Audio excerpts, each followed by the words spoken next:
Welcome to my channel. இன்றைக்கி என்ன vlog பார்க்க போகிறோன்னா என்னுடைய மண்டே மார்னிங் ரொட்டீன் வந்து பார்க்கலாமா வாங்க. எப்போவுமே வந்து பார்த்திங்கன்னா காலையிலே நான் வீடியோவே எடுக்க மாட்டேன். ஏன்னா அன்றைக்கி வந்து ரொம்ப பரபரப்பாக இருக்கும். மண்டே மட்டும் சண்டே லீவ் முடிச்சுட்டு மண்டே காலையில் இருக்கும்போது கொஞ்சம் சோம்பேறித்தனமாக இருக்கும். ஆனாலும் இருந்தாலும் எழுந்து பரபரப்பாக வந்து வேலையெல்லாம் செஞ்சு தான் ஆகணும். இன்றைக்கி வந்து பார்த்திங்கன்னா கொஞ்சம் சீக்கிரமாகவே எழுந்துட்டேன். 4:30க்கெலாம் எழுந்து காலையிலே வந்து தண்ணி தெளித்து குளிச்சுட்டு வந்து தண்ணி தெளித்து கோலெல்லாம் போட்டுட்டு வந்து பூஜையும் வந்து பார்த்திங்கன்னா 5:30க்குள்ளே வந்து பண்ணி முடிச்சிட்டேன்.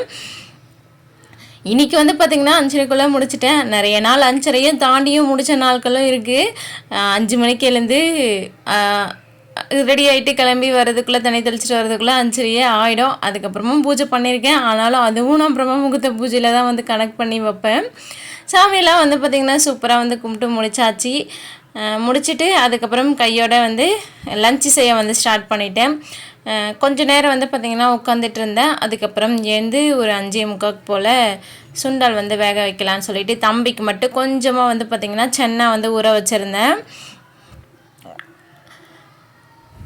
அது வந்து வேக வச்சிடலான்னு சொல்லிட்டு கொஞ்சமாக தான் ஊற வச்சுருந்தேன். ஏன்னா நிறைய நாள் வந்து வேஸ்ட் பண்ணியிருக்கேன்.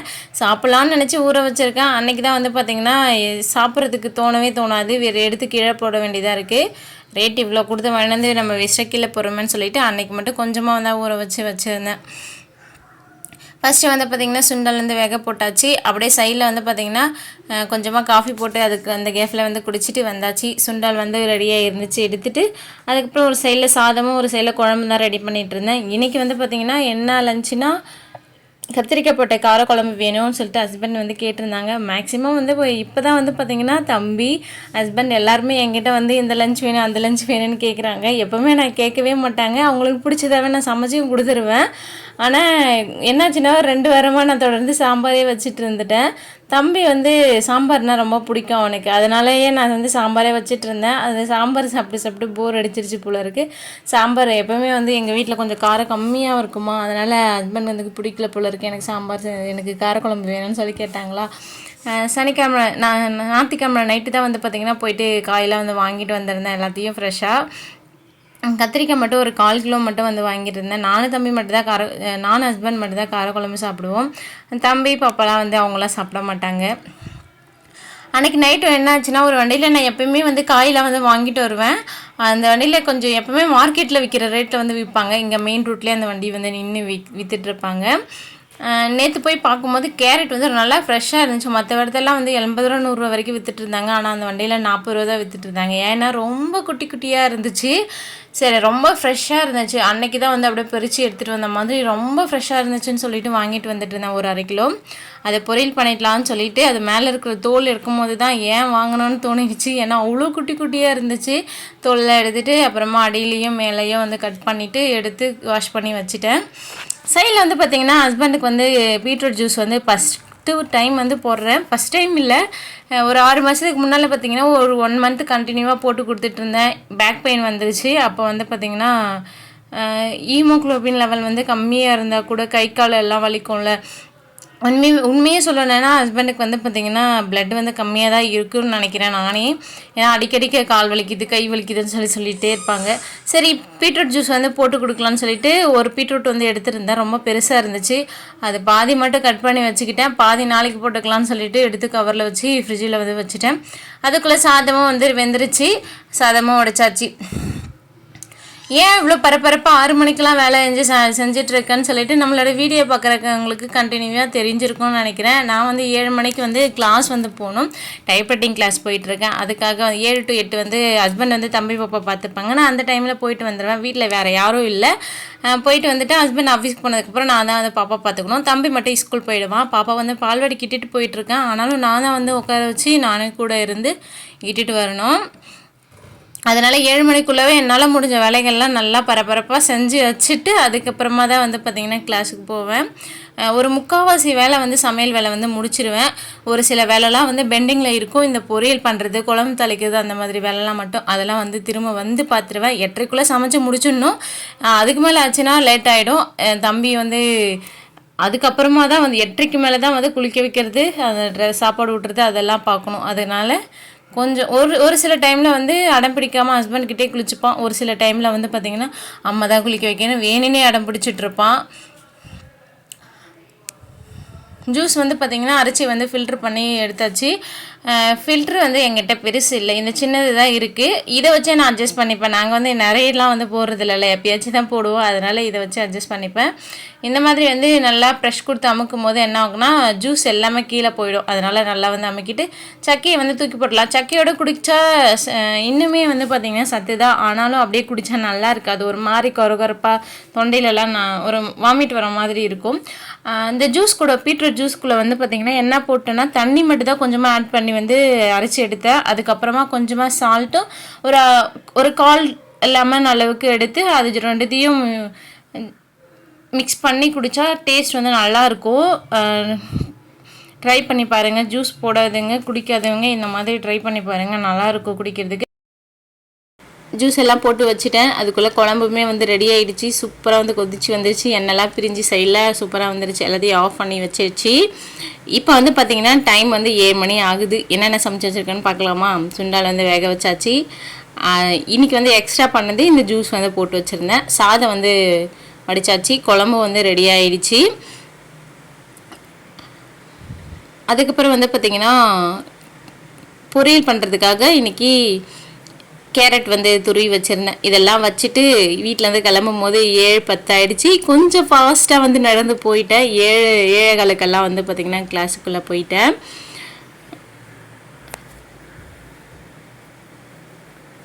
அப்புறம் போயிட்டு திரும்ப வந்து வரும்போது 8:10 ஆகிடுச்சு. வீட்டுக்கு வரும்போது 8:15 கிட்டவே ஆகிடுச்சா. வந்து கொஞ்சம் பரபரப்பாக தான் வந்து பண்ணிகிட்டு இருந்தேன். தம்பி வந்து நான் அம்மா கூட தான் குளிப்பேன்னு சொல்லிட்டு நீ வேணுன்னே அடம் பிடிச்சிட்டு இருந்தேன். ஏதாச்சும் ஒரு அடம் தினமும் பிடிச்சிட்ருப்பான். அந்த மாதிரி இன்றைக்கி வந்து நான் அம்மா கூட தான் குளிப்பேன்னு சொல்லி அடம் பிடிச்சிட்டு இருந்தேன். நானே குளிக்க வச்சுட்டு அப்புறம் வந்து தோசை போட்டுட்டு தேங்காயும் கடலையை வச்ச சட்னி செஞ்சிருந்தேன் தோசைக்கு சாப்பிட்றதுக்கு. அப்புறம் லஞ்சுக்கு வந்து பார்த்திங்கன்னா ஹஸ்பண்டுக்கு சாதம் வச்சு கத்திரிக்காய் காரக்குழம்பு வச்சு கேரட் பொரியல், கேரட்டில் வந்து முட்டை போட்டு பொரியல் பண்ணியிருந்தேன்.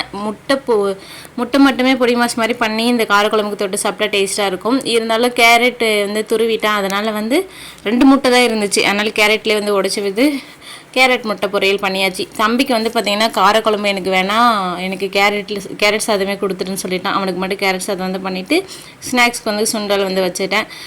2 பேரும் வந்து ஹஸ்பண்ட் வந்து தம்பியை ஸ்கூலில் வந்து விட்டுட்டு அப்படியே ஆஃபீஸ் கிளம்பிடுவாங்க. 2 பேருக்கு லஞ்ச் பேக் ஒரே டைமில் கொடுத்து விட்டாச்சு. 2 பேரும் கிளம்பிட்டாங்க. வீட்டிலேருந்து அவங்க ஸ்கூல் கிளம்பும்போது 9:05 ஆகிடுச்சு. 9 மணிக்கெல்லாம் ஸ்கூலில் இருக்கணும். தம்பி கொஞ்சம் அடம் பிடிச்சிட்டு அப்படி எப்படி கிளம்புறதுக்கு அவனுக்கு டைம் ஆகிடுது. லேட்டாக தான் போனான்னு சொல்லிட்டு சொன்னாங்க வந்து. அப்புறம் அவங்களாம் கிளம்புனதுக்கப்புறம் என்னுடைய வேலை எப்படி இருக்குன்னு சொல்லிட்டு பார்க்கலாம். கிச்சன் வந்து பார்த்திங்கன்னா இப்படி தான் வந்து ஃபுல்லாக எத்தனை பாத்திரம் இருக்கோ அது ஃபுல்லாக வந்து பார்த்திங்கன்னா இந்த கபோர்டு மேலே வந்துடும். அது எல்லாத்தையும் நான் வந்து எடுத்து க்ளீன் பண்ணி வச்சிட்ருப்பேன். பாப்பா வந்து இன்றைக்கி தூங்கிட்டுருக்கா. இல்லைனா பாப்பாவுக்கு வந்து ப்ரஷ் பண்ணுறது குளிக்க வைக்கிறது அந்த மாதிரி வேலையை பண்ணிகிட்ருப்பேன். பாப்பா தூங்கிட்டு இருக்கிறதுனால அதுக்குள்ளே வந்து பார்த்திங்கன்னா இன்றைக்கி சீக்கிரமாக கொஞ்சம் பண்ணிடலாம் பாப்பா எழுந்துக்கிறதுக்குள்ளே அப்படின்னு சொல்லிட்டு எல்லாத்தையும் எடுத்து வச்சுட்டு இருந்தேன். கொஞ்சம் தான் குழம்பு சாதம் எல்லாமே இருக்கும். சாதம் மட்டும் வந்து பார்த்திங்கன்னா அந்த குண்டாலே வந்து வச்சுருவேன். காலையிலே வந்து தோசை தான் வந்து ஊற்றி சாப்பிட போகிறேன். அதனால் குழம்பு எல்லாத்தையுமே ஒரு இதுவில் வந்து எல்லாத்தையும் எடுத்து வச்சிட்ருப்பேன். நாங்கள் வந்து பார்த்திங்கன்னா குழம்பு வந்து எப்போவுமே அப்படியே வானல்லேயே வைக்க மாட்டோம். அவள் ஒரு கிண்ணத்தில் வந்து மாற்றி வச்சுருவேன். சாதம் மட்டும் வந்து பார்த்திங்கன்னா செய்யக்கூடிய அந்த பாத்திரத்தையும் வந்து வச்சுருவேன். பாப்பாவுக்கு மட்டும் கொஞ்சமாக வந்து கேரட் பொரியல் வந்து எடுத்து வச்சுருந்தேன். அதை வந்து பிளேட்லேயே வந்து எடுத்து வச்சுட்டேன். அவளுக்கு இப்போ காலையிலவே எழுந்தோடனே ஊட்டி விடலான்னு சொல்லிட்டு எடுத்து வச்சேன். ஆனால் காலையிலே ஊட்டவே இல்லை. மதியமாக தான் வந்து பார்த்திங்கன்னா கேரட் சாதம் மாதிரி ஊட்டிட்டேன். காரக்குழம்பாக இருந்துச்சா. பாப்பா எப்படியா இருந்தாலும் சாப்பிட மாட்டா காரக்குழம்பு. ஒரு வாய் வாங்கினோடனே ஆன்னு சொல்லிட்டு அழுதிட்டு ஓடிடுவா. அதனால் கேரட் போட்டு சாதமே ஊட்டிடலான்னுட்டு எடுத்து வச்சுட்டு நைட்டு கழுவுன பாத்திரம் எல்லாமே அப்படியே கூடையிலே இருந்துச்சு. நைட்டு வந்து ஒரு பாத்திரம் கூட விடாமல் தான் வந்து கழுவி இருந்தேன். இருந்தாலும் மறுபடியும் சிங்கில் வந்து சமைச்ச உடனே பாத்திரம் சேர்ந்துருச்சு. எல்லாத்தையும் வைக்க வேண்டிய பாத்திரத்தை எல்லாத்தையும் எடுத்து அங்கே வச்சாச்சு. இந்த சின்ன கிண்ணம் பிளேட்டெலாம் மட்டும் அந்த ஸ்டாண்டில் வச்சுப்பேன். பெரிய அந்த சாதம் வடிக்கிறது குழம்பு வைக்கிறேன் அந்த பாத்திரம் எல்லாம் குக்கர் எல்லாமே இங்கே கீழே ஒரு கபோர்டு இருக்குது. அதில் வந்து பார்த்திங்கன்னா எடுத்து வச்சுருவேன். அது எல்லாத்தையும் எடுத்து வச்சுட்டு அதுக்கப்புறமா பாத்திரம்லாம் கழுவில் இன்றைக்கி வந்து ஃப்ரிட்ஜு தான் வந்து பார்த்திங்கன்னா க்ளீன் பண்ண போகிறேன். பாப்பா தூங்கிட்டே தான் இருந்தா. சரி அதுக்குள்ளே நம்ம வந்து 9:15 தான் ஆச்சு. அதுக்குள்ளே பாப்பா எழுந்ததுக்குள்ளே ஃப்ரிட்ஜ் வந்து க்ளீன் பண்ணலான்ட்டு எடுத்து வச்சுட்டு இருந்தேன். எலி வந்து பார்த்திங்கன்னா கொஞ்சமாக மலாட்டை ஃப்ரிட்ஜுக்கு மேலே வந்து வச்சுருந்தேன். எலி வீட்டுக்குள்ளே இருந்துச்சுன்னா எப்படின்னா பிடிச்சிடலாம். வெளியில் நைட் டைமில் மட்டும் பார்த்திங்கன்னா வெளியிலேருந்து உள்ளே வருது. எல்லாத்தையும் கடிச்சு ஃப்ரிட்ஜ் மேலே ஃபுல்லாக ஒரே நாஸ்தியாக பண்ணி வச்சுருந்துச்சு. எல்லாத்தையும் எடுத்து ரிமூவ் பண்ணிவிட்டு க்ளீன் பண்ணிகிட்டு இருந்தேன். ஃப்ரிட்ஜு க்ளீன் பண்ணுறதுக்கு முன்னால் எப்போவுமே வந்து பார்த்திங்கன்னா ஆஃப் பண்ணிவிடுங்க. சுவிட்சிலேருந்து ஃப்ளக்கு கூட எடுத்துகிட்டு அதுக்கப்புறமா வந்து பார்த்திங்கன்னா க்ளீன் பண்ண வந்து ஸ்டார்ட் பண்ணுங்கள். ஏன் ஃப்ரிட்ஜு வந்து க்ளீன் பண்ணுறேன்னு பார்த்தீங்கன்னா, க்ளீன் பண்ணி ரொம்ப நாள் ஆச்சு தான். சண்டே வந்து பார்த்திங்கன்னா ஒரு கேக் ஆர்டர் வந்து பண்ணி கொடுத்துருந்தேன்ல. சண்டே இல்லை சாட்டர்டேன்னு நினைக்கிறேன் அந்த கேக் ஆர்டர் பண்ணது. ஒரு 1/2 kg வந்து பண்ணியிருந்தேன். லாஸ்ட்டாக வந்து ஹஸ்பண்ட் வந்து கருவேப்பிலை வந்து நிறைய வந்து வாங்கிட்டு வந்திருந்தாங்களா. நான் வந்து என்ன பண்ணேன், கவரில் போடாமல் அப்படியே அந்த கருவேப்பிலை அந்த கொத்தாக வந்து உடச்சி அப்படியே ஃப்ரிட்ஜுக்குள்ளே வச்சுட்டேன். ஃப்ரிட்ஜுக்குள்ளே ஃபுல்லாக வந்து பார்த்திங்கன்னா அந்த கருவேப்பிலை ஸ்மெல் தான் அடிக்குது. நம்ம கேக் செஞ்சு அந்த கேக் வந்து ஃப்ரிட்ஜுக்குள்ளே வைக்கும் போது என்ன ஆகுனா, அந்த கேக் வந்து அந்த ஸ்மெல் ஃபுல்லாக அப்சர்வ் பண்ணிவிடும். நம்ம என்ன கேக் பண்ணாலுமே அந்த கேக் ஃபுல்லாக அந்த கருவேப்பிலை ஸ்மெல்லே தான் வந்து அடிக்குமே. நானுமே வந்து பார்த்திங்கன்னா 2 கேக் பண்ணியிருந்தேன் அன்றைக்கி சாட்டர்டே. விளாகு கூட வந்து ஷேர் பண்ணியிருக்கேன், பார்க்காதவங்க போயிட்டு பாருங்கள். அந்த விளாகில் வந்து 2 கேக் பண்ணியிருப்பேன். ஒரு கேக் 1/2 kg மட்டும் சேல் பண்ணுறதுக்காக செஞ்சு கொடுத்துட்டேன். மீதி இருந்த 1/2 kg என்ன பண்ணேன்னா நாங்கள் தான் வந்து பார்த்திங்கன்னா சாப்பிட்டோம். நானும் ஃப்ரிட்ஜுக்குள்ளே வந்து அதை வச்சு சாப்பிடும் போது எனக்கே நல்லா தெரிஞ்சிச்சு அந்த கருவேப்பிலை ஸ்மெல் அடிக்கிறது. சரி இதுக்கு மேலேயும் க்ளீன் பண்ணாமல் வச்சா அடுத்து நெக்ஸ்ட் ஆர்டர் வந்து வரும்போது என்ன ஆகுனா இந்தமாரி ஸ்மெல் அடிக்கும். அப்புறம் எப்படி இருந்தாலும் நமக்கு வந்து நம்ம கேக் மேலே வந்து கேக் நல்லா இல்லாத மாதிரி ஆகிடும். நம்ம என்னதான் கேக் வந்து டேஸ்ட்டாக செஞ்சு கொடுத்தாலும் அந்த ஸ்மெல் வந்து கெடுத்து விட்டுரும். அதனால் இன்றைக்கி க்ளீன் பண்ணிடலான்னு சொல்லிட்டு க்ளீன் பண்ணியிருந்தேன். அம்மா வந்து ரொம்ப நாளாகவே வந்து ஃப்ரிட்ஜருக்குள்ளே வந்து ஐஸ் கட்டியாக அப்படியே எதுவுமே வைக்காத அளவுக்கு ஐஸ் கட்டியாகிடுச்சு அந்த ஃப்ரீசரில். அது வந்து அம்மா ரொம்ப நாளாகவே இந்த பட்டன் அமைக்கி விடுமா, ஐஸ் கட்டி வெளியே வந்துருன்னு சொல்லிகிட்டே இருந்தாங்க. நான் வந்து பார்த்திங்கன்னா க்ரீம் வந்து வச்சுருந்தேன். நம்ம க்ரீம் வைக்கும் போது வந்து பார்த்திங்கன்னா ஃப்ரீசரில் தான் வந்து வைக்கணும். இல்லைனா அதனுடைய ஸ்டெபிலைசர் போயிட்டு அது வந்து நான் பீட் பண்ண க்ரீம் வந்து வராது, தண்ணி மாதிரியே இருக்கும். அதனால் வந்து நான் அந்த ஃப்ரீசரில் அப்படியே ஐஸ் கட்டி விட்டு வச்சுருந்தேன். இன்றைக்கி வந்து பார்த்திங்கன்னா எப்போவுமே நான் தண்ணி மட்டும்தான் வச்சு வந்து க்ளீன் பண்ணுவேன். இன்றைக்கி வந்து நான் கிட்ட டெட்டால் ஹேண்ட் இருந்துச்சு, அது கூட தண்ணி கொஞ்சமாக மிக்ஸ் பண்ணி ஃபுல்லாக அப்ளை பண்ணி ஸ்க்ரப்பு வச்சு தேய்ச்சி விட்டுருந்தேன். கொஞ்சம் நேரம் ஊறினதுக்கப்புறமா தண்ணி வச்சு தொடச்சிக்கலாம்னு சொல்லிட்டு.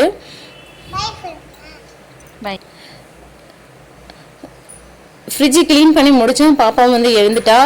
பாப்பா கூட்டிக்கிட்டு அப்படியே ஸ்கூலுக்கு வந்து கிளம்பியாச்சு. அவங்களுக்கு வந்து சாப்பாடெல்லாம் ஊட்டி விட்டு தோசை தான் வந்து ஊட்டி விட்டுட்டு கிளம்பியாச்சு.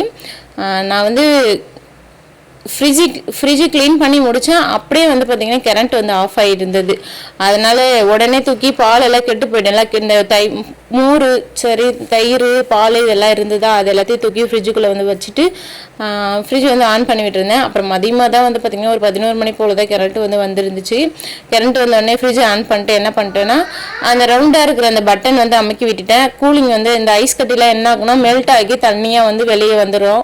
அதனால் அதை அமுக்கி விட்டுருந்தேன். நம்மக்கிட்ட இப்போ வந்து க்ரீம் இல்லை, அதனால் வந்து ஏதாச்சும் ஆர்டர் வந்தால் தான் நான் வாங்கிட்டு வருவேன். அது வரைக்கும் வாங்காமல் இருக்கலாம்னு சொல்லிட்டு அப்படியே வந்து அந்த ஐஸ் கட்டிலாம் வந்து கரையிட்டேன்னு சொல்லிட்டு அந்த பட்டன் வந்து அமைக்கி விட்டுருந்தேன். உங்கள் வீட்டில் கூட ஐஸ் கட்டி இந்த மாதிரி வந்து இருந்துச்சுன்னா இந்த நடுவில் இருக்கிற அந்த பட்டன் வந்து நீங்கள் அமைக்கி விட்டிங்கன்னா அதுவே மெல்ட் ஆகி கீழே வந்துடும். கொஞ்சம் நேரத்தில் என்ன ஆகுனா மெல்ட் ஆக ஐஸ் கட்டி இந்த மாதிரி கட்டியாகவே வந்து நம்ம எடுத்துடலாம். கையால் வச்சு எதையும் வச்சு குத்தெல்லாம் கூடாது, கையாலவே தான் வந்து பார்த்திங்கன்னா எடுக்க முடிஞ்சால் எடுங்க, இல்லைனா விட்டுருங்க. அதே மெல்ட் ஆகி இந்த மாதிரி தண்ணி பேக் சைடில் வந்துடும்.